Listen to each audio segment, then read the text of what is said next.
Also, I think Simnike, the problem that undermines our efforts, and to be absolutely honest, is the infrastructure. So what undermines our efforts is that we are moving closer to getting schools connected, but infrastructure becomes a problem. You can pretend as though 4-year-olds are not manipulating iPads when they really are. They are operating them very well. So why don't we put learning materials on there?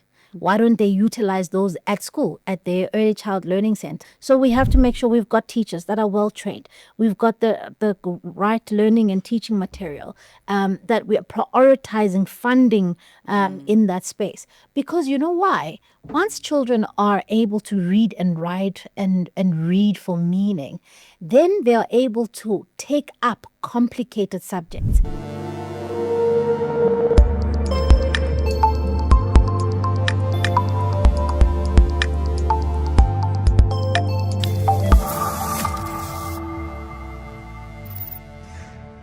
This episode of ITWeb TV is brought to you in association with ITWeb Security Summit, celebrating 20 years of bringing together the cybersecurity industry.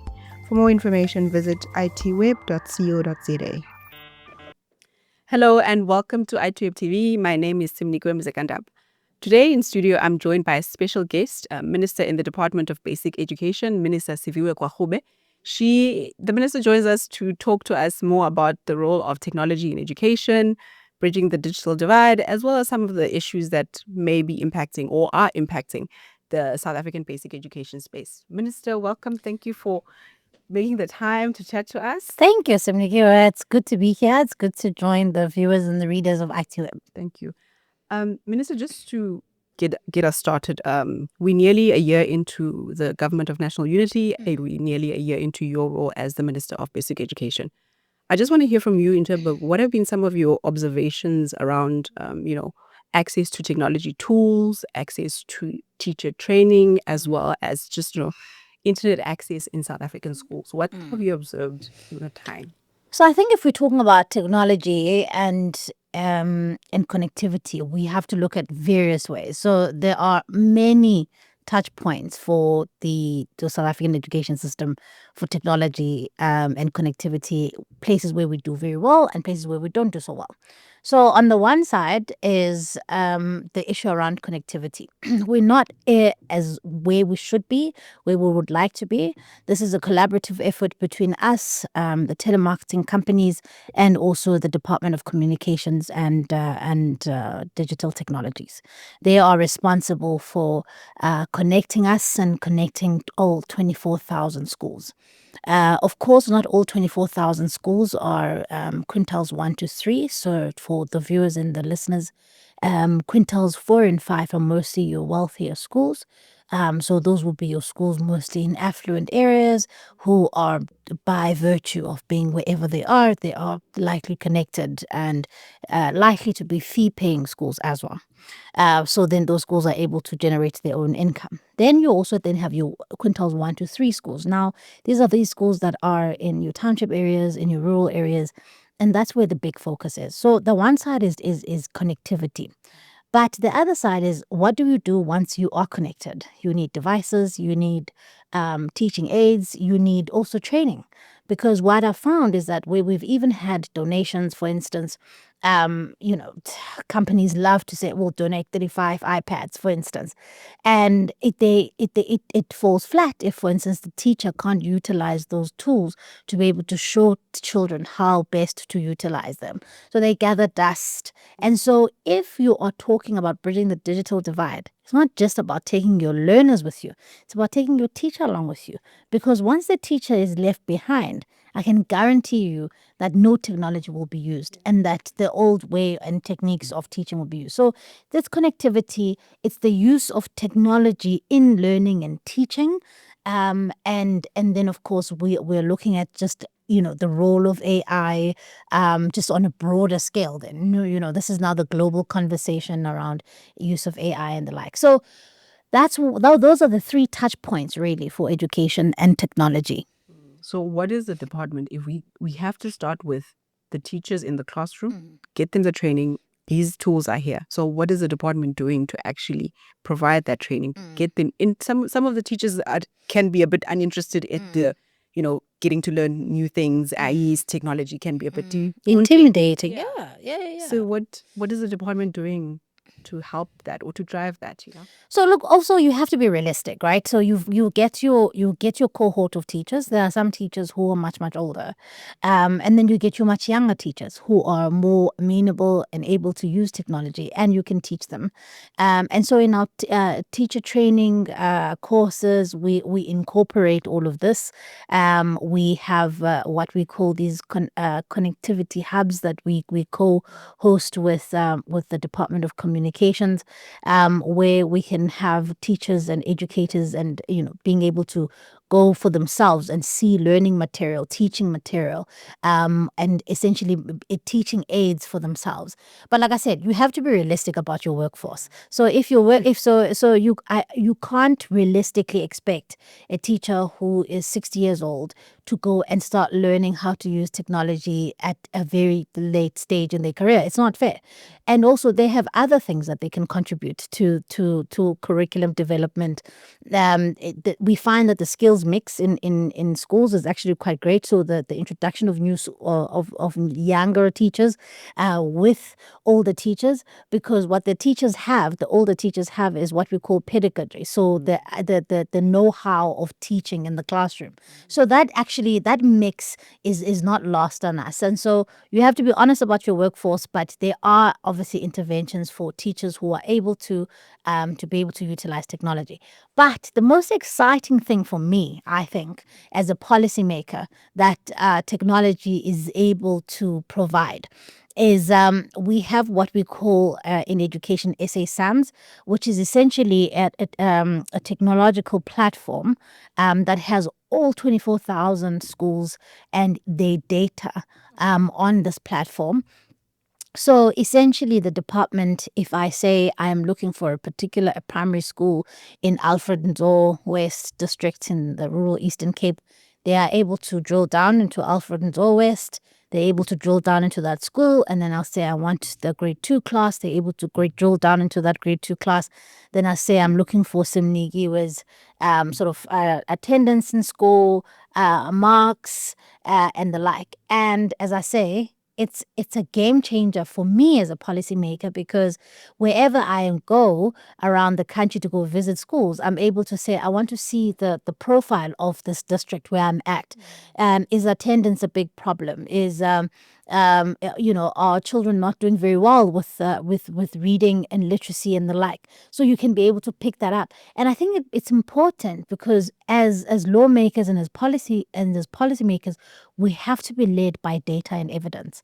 And what technology allows us to do is to be able to have that data and evidence at the click of a button. And therefore, our decision making has to be sound. It has to be led by that kind of evidence. So I think that for me is one of the most exciting things that the department is using. And we use private partners to try and make it as much better. We would like it to make it a lot more interactive, not just for me and the department, but also for the teacher to be able to access those records, to be able to say, oh, when last were they at school? To be able to click and say, oh, goodness, I can see that there's a pattern. Every 5 days in the month, she doesn't come to school. So those things are important for the teacher in the classroom and also for lawmakers. And Minister, would that system help to, let's say, drill down to find you, if you have 24,000 schools on it, to determine which of these schools actually don't have access? Because you have schools here in places like Johannesburg that will have access to the tools, to the connectivity and online learning. But then schools from where I'm from, in the Eastern Cape, there's no connectivity. So would that help in trying to, bridge that digital divide, because you are able to identify and you're able to go to that specific school and provide that? Yeah, absolutely. So, look, every teacher is expected to make inputs into, because your database is only as good as the information that you put in. Yeah. And so if you have incomplete information, then you're not going to have a complete picture. So we know then exactly where the challenges are, because ultimately what you want is, you don't want a teacher or principal using a dongle to go and put in, for compliance sake, to go and manually put in this information because they're required to do so. What you want is, you want schools to be hubs of connectivity. What do I mean by that? You want schools to be able to be a community resource. So you want there to be connectivity around, in and around that school. Members of the community walking past can be able to even connect while walking around or in and around the school, because ultimately schools are community assets. Yeah. And that's the ideal. That, like I said, it's not a teacher just hotspotting herself in the staff room trying to send this report because that's what they need to do. We need to transform schools into spaces that are community assets. There's some amazing school that I went to in the Northern Cape, for instance. They even have their science lab is even open to members of the community to be able to come in and, to draft CVs, apply for jobs. So the point I'm trying to make is that we also need to stop thinking in a very myopic way about how the community must interface with government. As a member of the public, you need to be able to access government services as easily as possible. So why don't these two departments, the Department of Communications and the DBE, work together to say, right, we are going to create schools that have a community element to it, where we can go and access connectivity as members of the community. So we have to be better, I think, as government in terms of being a better service provider, I suppose. What do you value about a company that you use for any service provider? You want the seamless access to it. You want to be able to do your business, whatever it is that you want to do, as quickly and as seamlessly and as painlessly as possible. And I think we as government need to start holding ourselves to that kind of standard, to say we want the people who utilize our services to find that it's easy, it's interactive, and it's seamless and painful to use government services.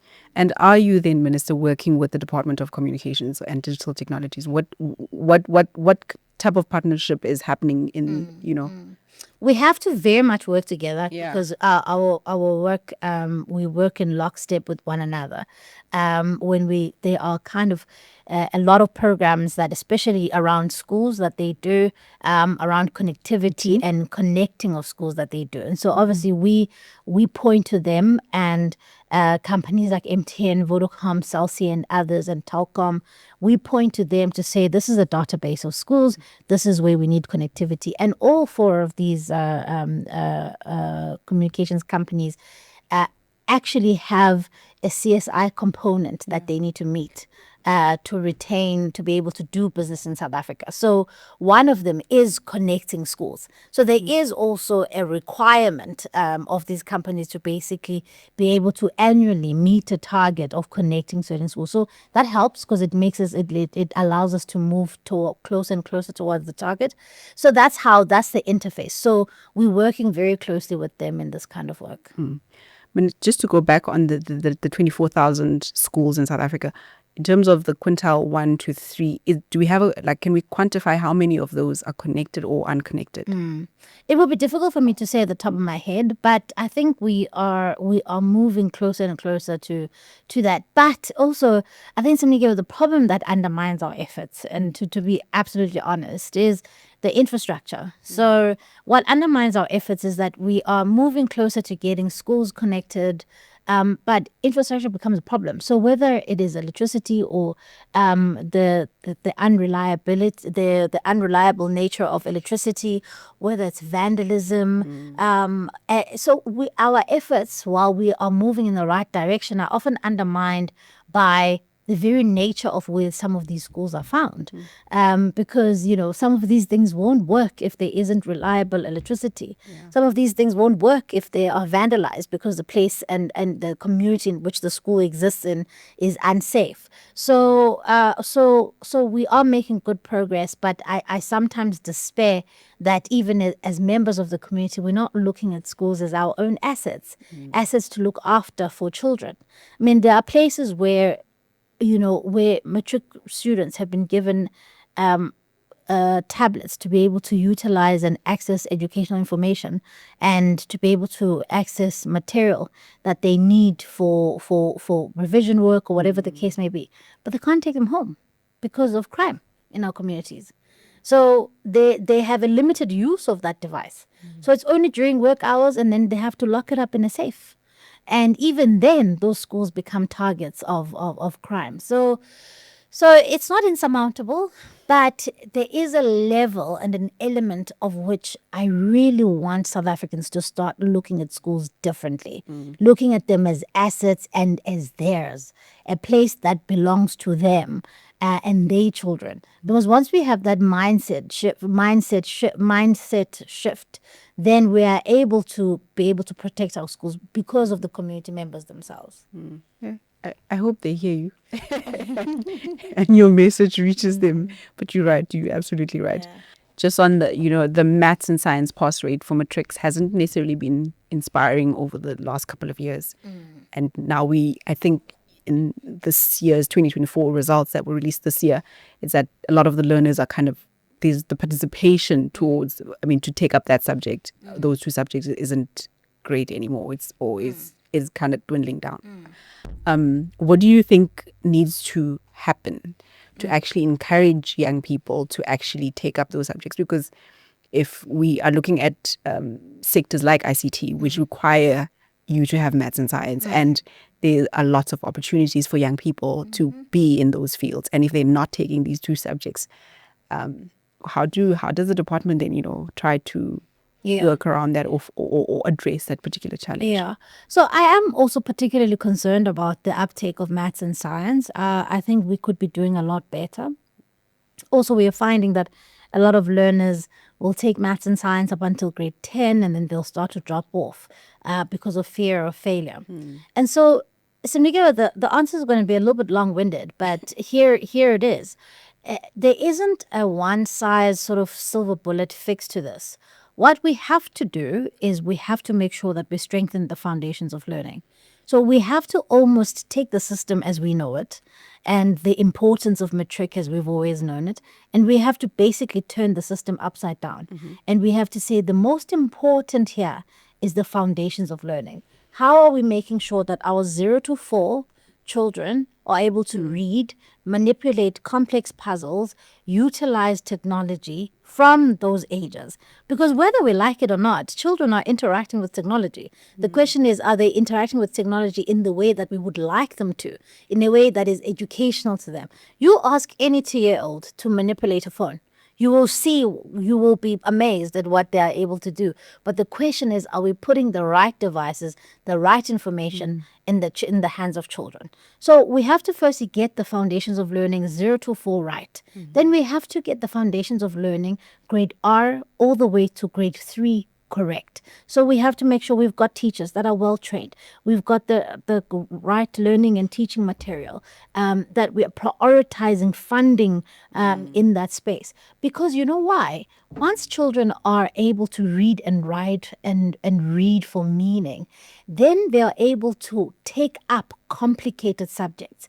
So they are far more confident by grade 6, by grade 7, by grade 10. They're a lot more confident because they are not cognitively behind. We know in South Africa that a majority of children who are particularly in poorer areas, by the time they get to grade 3, they're actually cognitively only in grade 1.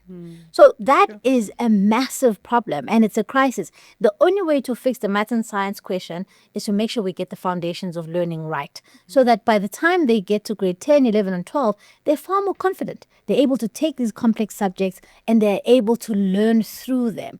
But if we don't get the literacy question right, then we are not going to fix that problem. So yes, I'm not entirely impressed with our maths and science uptake, and also we take a dim view to teachers who discourage learners from taking maths and science only because they want to keep them and make sure that they are not affecting the matric pass rate. That's what I'm saying to you, that we need to put the premium a lot more on the outcomes at foundation phase than trying to fix the outcomes 12 years later after you've let children down. And I suppose, Melissa, then the fact that the announcement that the ECDs will be more formalized, does that bode well for some of the department's plans around Absolutely. I mean, I think it's incredibly exciting because, I mean, if you go to any part of the world, any of the developed countries, you will see how well they're doing with the early child development centers or early child learning centers, and so really that's where we should be going. And I'm excited about the undertaking we have made as a department. We are wanting to register and formalize about 10,000 early child learning centers by the end of the year. We are moving with pace because we know that we have to move with pace on this, because otherwise we risk losing an entire generation of particularly poor Black children to an education system that has let them down. So we have to move and move with pace. So it's exciting, and I look forward to injecting not only reading, writing, but also the use of technology, the right kind of learning tools and material through technology at that level. Because like I said, you can either ride the wave of children who are well versed with technological devices, you can either ride the wave and onboard them with what you would like to teach them, or you can pretend it's not happening. You can pretend as though 4-year-olds are not manipulating iPads when they really are. They are operating them very well. So why don't we put learning materials on there? Why don't they utilize those at school, at their early child learning center? So it's exciting work. It's a lot of work ahead of us. But I think if we get this right, Siviwe, we will not have to obsess about whether or not our children taking up science and maths. I think it will naturally take care of itself because you will have confident learners who are able to confidently take on technology, accounting, maths, science, difficult subjects, gateway subjects that will be able to allow them to go to the world of work. I like that you've described them as gateway subjects. It's actually quite true. Minister, the department also had the coding and robotics curriculum pilot that your predecessor was in charge of rolling out at the time. What's the update on that? I know that there was a plan around training the teachers and then making sure that they're able to teach the curriculum to the kids. So just an update for our readers, because it's something that we've covered quite a bit as well. Yeah. So look, I mean, our coding and robotics offering is happening. And while there was a pilot, but many schools that can have rolled it out. The difficulty that we have at the moment and the challenge that we have with it is that it obviously takes massive financial investment, not only with the material, but also not only with just the equipment, but also with the teachers. Right. So, sorry, Minister, when you say financial investment with the teachers, can you elaborate on that? So financial investment in terms of making sure that teachers across the board are trained, and then you've got teachers who are well versed in this kind of curriculum offering, because you have to do it in tandem. So while you're getting the equipment, you also have to make sure that the teachers are well versed and that they can teach. And so as things stand, the pilot was a success. There's clearly a need for coding and robotics in South Africa. There are some schools that have taken on the subject as part of the curriculum. My only worry about it is that we are not at a place where, as a country, we can roll it out universally. So it means that it's only schools that can offer it that are offering it. There are also schools of specialization, so schools of maths and science, so who aren't like quintile 4s and 5 schools, but who are like quintile 1 to 3, but who are schools of specialization. So they specialize in maths and science, who will then have the offering. So even if it means that the equipment, for instance, was donated, but because it is part of their specialization, they would offer it. So the only thing is that it's not as universal as we would like it to be. And of course, because of the financial implications and the financial difficulties we find ourselves in, we're not able to move with pace in offering it to as many children as possible. And again, I go back to the infrastructure. So we can, I can say that, schools in Mganduli will have coding and robotics. But unless there's consistent electricity, there's proper infrastructure, all of these things, and there's connectivity, it's not going to work. So these things are interconnected. But I'm happy that there are some schools that have taken this up, and children are flourishing. I mean, we are seeing. I went and addressed a group of young girls called Girls in Coding. I mean, there are children who are doing fantastic things. But my only wish is that I wish that it could extend to a lot more learners than it currently is. And Melissa, just to hear from you, just as we wrap up, like, what's your vision for, like, Infire as Tech is? You might have actually answered this, but Infire as Tech is concerned for South Africa's, education system. Where do you, what? Actually, I haven't really answered. So I have a very ambitious vision. Particularly when one looks at rural areas and the way in which they are set up. The reality is that we are never going to get to a point where we have enough money for everything that we want in the education sector. Money will always be a problem. Even though you guys get quite a substantial budget. We get the biggest budget. It's an over 300,000. It's an over 300 billion rand budget, but the need is great. Okay. And of course, there are leakages in the system. Of course, there are inefficiencies in the system, which we could do better at fixing. And I think we could do better at prioritizing and being a lot more focused on particular things that yield results. But the point I'm making about my vision is that money will always be a problem because we don't have finite resources, right? So my vision is that one day we will be able to have, for instance, in a village where you have a big school, where you can say, look, we're not going to be able to build a science lab in every single school for the foreseeable future. But you say in one village, you can have a school that can have a science lab, a computer lab, where you can have a teacher being able to teach children from that one science lab in other schools in neighboring villages who are connecting to that class.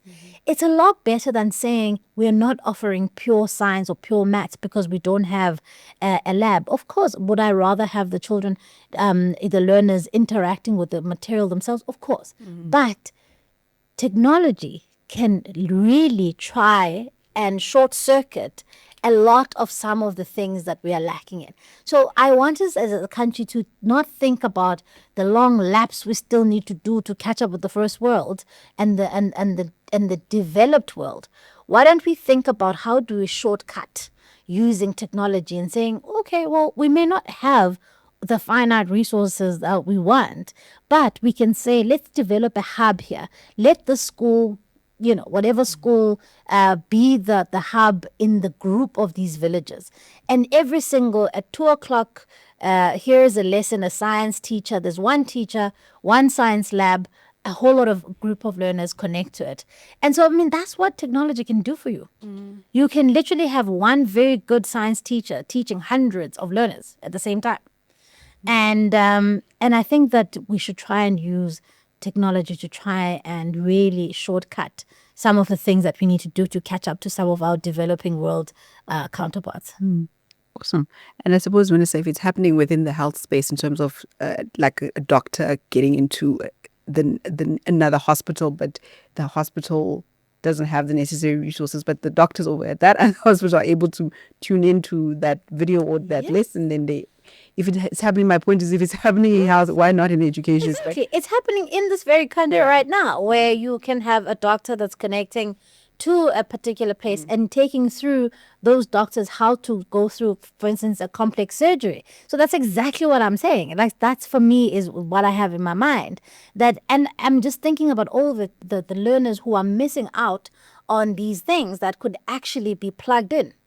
And all it takes is one, connectivity, the will to make it happen, and the partnerships, which is what I am really big on, because we're not going to get there on our own. We need corporate partners, we need social partners, we need advocacy groups, we need all kinds of partners to do this.